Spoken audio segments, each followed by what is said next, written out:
Hi செல்லகுட்டீஸ், இன்னைக்கோட content free fire rank pushing character skill பற்றி தான் பார்க்க போகிறோம். மறக்காமல் வீடியோவை வந்து ஸ்கிப் பண்ணாமல் பாருங்கள், அப்போ தான் உங்களுக்கு நிறைய விஷயம் புரியும்.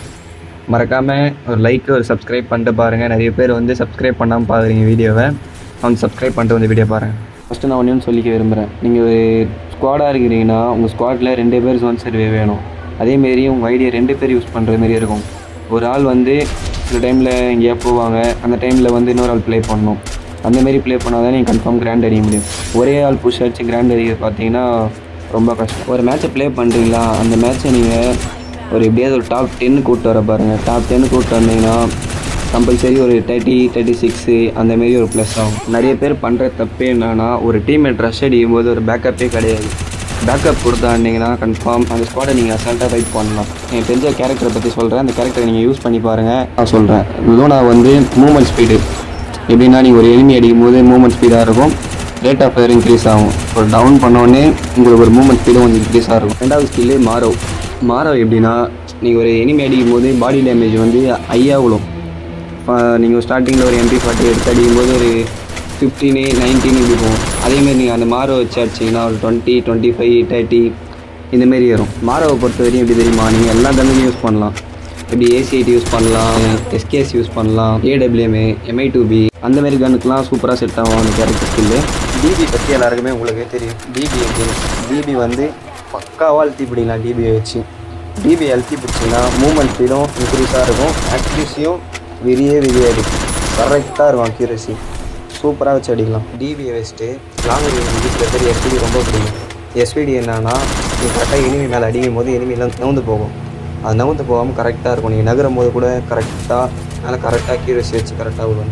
DB இருக்கிற வரையும் நீங்கள் எவ்வளோ பெரிய பிளேயராக இருந்தாலும் பரவாயில்ல, டபுள் எக்ஸரை வச்சு அழுத்தி பிடிக்கிற கீழே சிதறியே போகணும். அந்தமாரி அழுத்தி பிடிக்கிறீங்க. நெக்ஸ்ட் கேரக்டரே ஜோட்டா தான். ஜோட்டா பற்றி சொல்லணும்னு நினச்சிங்கன்னா நிறைய இருக்குது. ஜோட்டாவோட பவரே வெற்றி படிக்கிற தான். நீங்கள் ஒரு நாக் டவுனுக்கும் ஹீலிங்ஸ் ஏற்றிக்கிட்டே இருப்பாங்க. ஒரு நாக் வைக்கும் போதும் ஹீலிங்ஸ் இப்படின்னா ஒரு 10 தான். அதுக்கு அநியாயமாக 100 கொடுக்கும். ஜோட்டா பற்றி சொல்கிறது வேறு ஒன்றும் இல்லை. அவர் அழுத்தி பிடிச்சா ஒரு ஹீலிங்ஸ் தருவான். ஒரு நாக் டவுனுக்கு உங்களுக்கு அதை வச்சு கொஞ்சம் ஹீலிங்ஸ் தரும். திரும்பி நீங்கள் போய் ஒரு எனிமையை போடலாம், கரெக்டாக இருக்கும் உங்களுக்கு. தசா வந்து நிறைய பேர் யூஸே பண்ண மாட்டேங்க. தசா வந்து சூப்பர் கேரக்டர். ஒரு நாக் டவுனுக்கும் ரேட் ஆஃப் ஃபயர் சூப்பராக இன்க்ரீஸ் பண்ணும். Movement speed, rate of fire எப்படி நீங்கள் ஒரு நாக் டவுன் பண்ண உடனே டைமிங் இருக்கும். அந்த டைமிங்குள்ளே நீங்கள் எனிமையை போட்டு தாகலாம். அவ்வளோ சூப்பராக ரேட் ஆஃப் ஃபயர் தரும் ஷார்ட் ரேஞ்சுக்கு. தசாவை நிறைய பேர் யூஸே பண்ண மாட்டீங்க. அது ஏன்னு எனக்கு புரியல என்ன வரையும். நிக்கிட்டா எப்படின்னா, நீங்கள் ஸ்னைப்பர் யூஸ் பண்ணலாம், அவனை லாங் ரேஞ்சுக்கு யூஸ் பண்ணலாம், ஷார்ட் ரேஞ்சுக்கும் யூஸ் பண்ணலாம், எல்லா ரேஞ்சுக்குமே அவன் சூப்பராக இருப்பான். நிக்கிட்டா இப்போ ஷார்ட் ரேஞ்சில் வந்து எனிமி வந்துட்டான், நம்மக்கிட்ட ரீலோடில் இருக்குது கன்னு. அந்த டைமில் ரீலோட் வந்து ரொம்ப ஸ்பீடாக பண்ணி தரும் நிக்கிட்டா. வேறு ஒன்றும் கிடையாது, ரீலோட் ஸ்பீடாக தரும். நீங்கள் எனிமிக்கு டேமேஜ் கொடுக்கும்போது அந்த ரெட் கலர் லைட் மாரி ஒன்று எரியும். அதுக்கப்புறம் அந்த டேமேஜ் வந்து உங்களுக்கு கொஞ்சம் இன்க்ரீஸாக இருக்கும். வேறு ஒன்றும் இல்லை.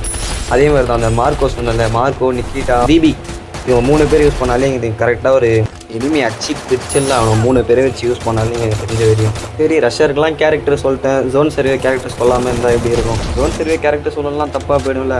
ஜோன் சர்வேக்கு முக்கியமாக அந்த கேன்னு சொல்கிறாங்க. கே வந்து கே வேஸ்ட்டு. தெரிஞ்சு கே யூஸ் பண்ணாது. கேக்கு பதில் ஒலிவாயின்னு ஒரு கேரக்டர் ஒன்று இருக்குது. அதோட கேரக்டர் எடுத்து யூஸ் பண்ணி பாருங்கள்.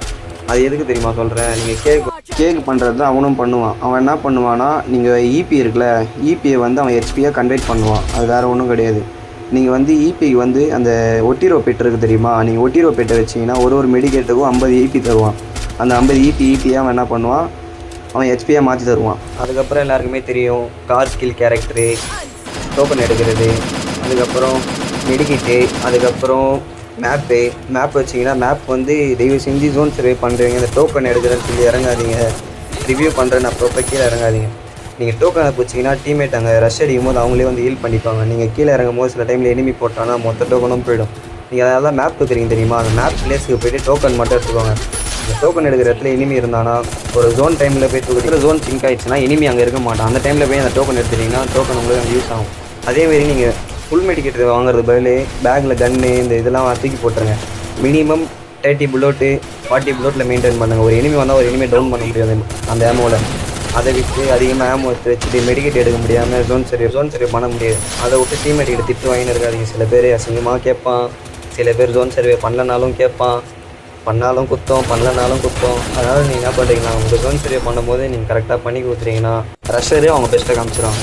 இதோட கண்டென்ட்டை முடிச்சுக்கிறேன். மறக்காமல் சப்ஸ்கிரைப் பண்ணுறேங்க. அடுத்த வீடியோ பார்ப்போம்.